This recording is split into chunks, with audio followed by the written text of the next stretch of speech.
Et c'est le moment de retrouver Youssef Bouchiki pour la chronique culture du mercredi. Bonjour Youssef. Bonjour Louis. Avec un programme très éclectique, Youssef nous emmène tout d'abord au théâtre, à l'opéra. À l'opéra, oui. Alors, une belle histoire. Alors, c'est l'histoire d'un jeune homme qui se voit confier la mise en scène d'un opéra, alors que dans ses rêves les plus fous, il ne l'aurait jamais imaginé. Ce jeune homme, c'est Clément Cogitor. Il est artiste plasticien.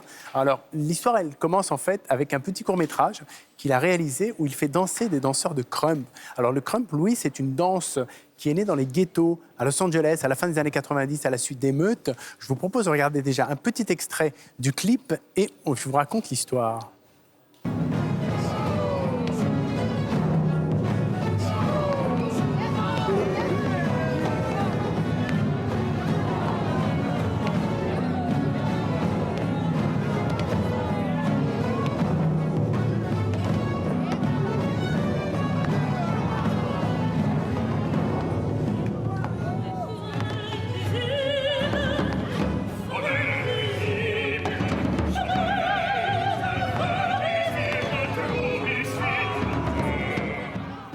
C'est un mélange très étonnant. Oui, c'est la musique de Rameau et les danseurs, oui. Alors, Stéphane Lissner découvre ce clip, demande à rencontrer le jeune homme. Le jeune homme lui parle de sa passion de Rameau et des Indes galantes et lui dit ni une ni deux. Il lui dit, écoutez, je vous commande un opéra. Ça, c'était il y a 2 ans. Alors, Clément Cogitor s'est emparé de l'œuvre dans son intégralité. Alors, il la situe en fait dans une ville, une grande métropole d'aujourd'hui, où il interroge la question de frontières, le regard qu'on a les uns sur les autres, sur l'autre, surtout sur l'altérité.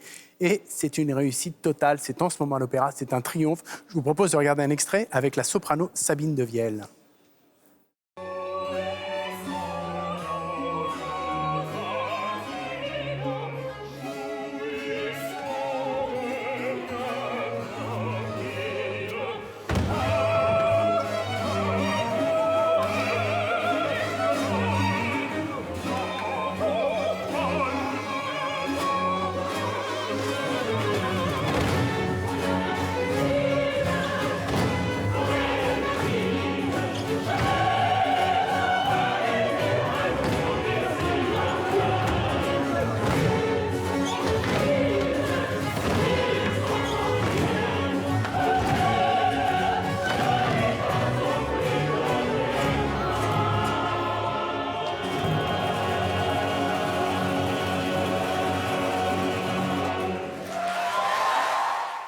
Voilà la soprano Sabine Deveille, à laquelle j'avais eu l'honneur de remettre une victoire de la musique il y a quelques années. C'est donc à l'Opéra de Paris jusqu'au 15 octobre. On reste dans le domaine du classique, Youssef, avec un disque consacré à Berlioz. Oui, alors un très bel enregistrement du Requiem de Berlioz. On le doit au chef d'orchestre John Nelson. Alors, il est enregistré dans la somptueuse cathédrale Saint-Paul de Londres.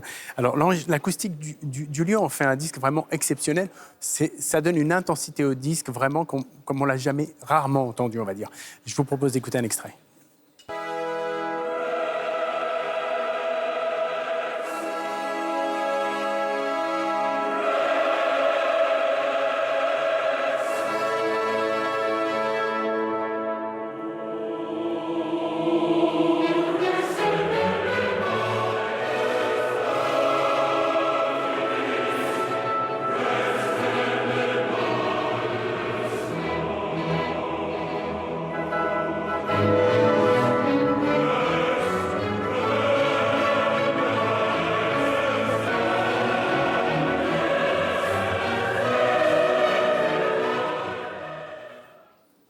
Voilà, le disque vient de sortir chez Erato.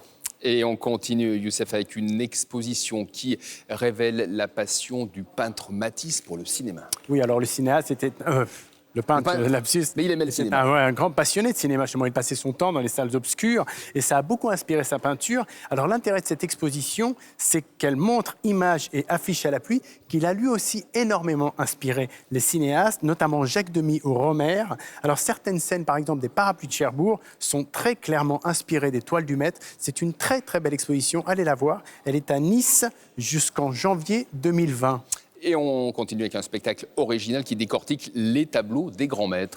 Oui, alors c'est un stand-up pédagogique et spectaculaire sur l'histoire de la peinture. Hector Obalk, en fait, a consacré 40 années de sa vie à l'art et à la peinture. Alors, il a une connaissance vraiment quasi encyclopédique de la peinture. Moi, c'est quelqu'un que je suis depuis depuis des années, il est passionnant. Alors, sur un mur, il projette des tableaux qu'il agrandit en très haute définition. Il nous raconte l'histoire de la peinture de Giotto à Yves Klein. Il est passionnant. Il parle de peinture, il nous apprend à regarder un tableau, il s'arrête sur un détail et nous embarque loin à la source de l'œuvre.